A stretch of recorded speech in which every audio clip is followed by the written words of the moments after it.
So how will an understanding of how you make decisions help you earn more or lose less? The book Predictably Irrational, The Hidden Forces That Shape Our Decisions explains that we're all biased. We systematically make decisions based on irrelevant information. If you know what your biases are and how they influence you, you'll be able to make better decisions. Let's see how. Chapter 1. The Truth About Relativity. Everything is relative, even when it shouldn't be. When products are presented in a way that compares them, the person selling the products can manipulate us into making the decision that he wants us to make. For example, sellers make you buy a certain product by also presenting additional, less attractive products. How does this system work? To find out, Ariely performed an experiment in which he offered students different subscription options to The Economist. When given the choice between two options, the students overwhelmingly chose the cheaper option one. Then, he added a third option, at the same price as the more expensive option 2, but with less attractive terms. This caused the students to compare the two, and in the end, they chose option 2. In other words, making the students compare the two more expensive options caused them to buy the best of the two, even though they were each more expensive than option 1. Chapter 2. The Fallacy of Supply and Demand. Price standards are of tremendous importance in our desire to pay for a particular product. For example, we can make ourselves a cup of coffee at home or at the office at almost zero cost. However, many people choose to buy their coffee at a chain store, such as Dunkin' Donuts or Starbucks, and some people prefer Starbucks over Dunkin' Donuts, even though it's the most expensive option. Why? Howard Schultz, the founder of the chain, set a new price standard. The price is based on the Starbucks experience, not on higher quality coffee. Meaning, the promise of a new experience let Schultz set a higher price for his coffee, while preventing his customers from comparing the price of the product at other chains. Chapter 3. The Cost of Zero Cost. When we get something for free, that's when we pay the most. For example, let's look at free delivery.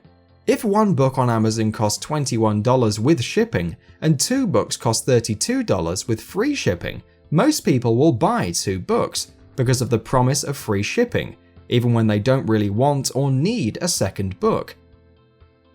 Chapter 4. The Cost of Social Norms. People are generally happy to do social things and refuse to be paid for them. For example, if you ask your mother-in-law how much to pay her for dinner, you'll probably spend the rest of the holiday hiding in your bedroom. Or another example, when lawyers were asked to give senior citizens a flat fee of $30, they refused. However, when they were asked to volunteer to help senior citizens facing legal problems, they agreed. Why?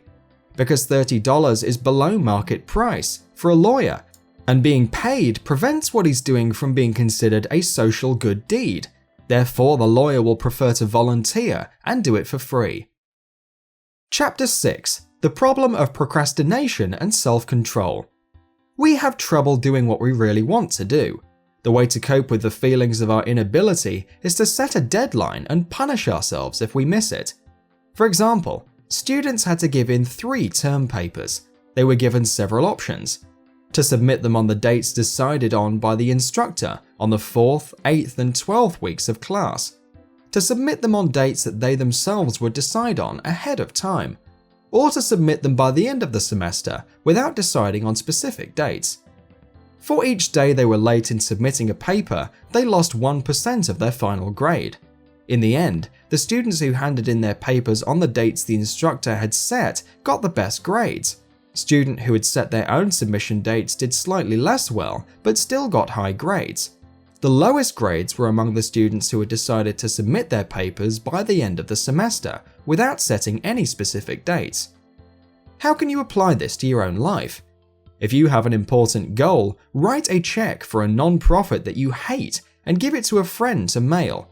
If you miss the deadline you set for achieving your goal. Chapter 7. The High Price of Ownership. People appreciate what they have more than they appreciate what they would like to have. Why? Because they're afraid of loss. The best example of this phenomenon comes from the world of sales. When salespeople offer a product with a free trial and promise that if you're not satisfied you'll get your money back, they're counting on you not wanting to give up the product. Why? Because once you have the product, a new mattress for instance, you'll feel as if it's already yours and you won't want to give it up, even if it's not really right for you. A tip: don't buy something just because you can try it for free. Chapter 8: Keeping doors open. Trying to keep all your options open is what will push your goals further away from you, leading to failure.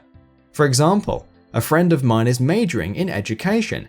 She was telling me that she's wondering whether to be a teacher for a nursery or an elementary school.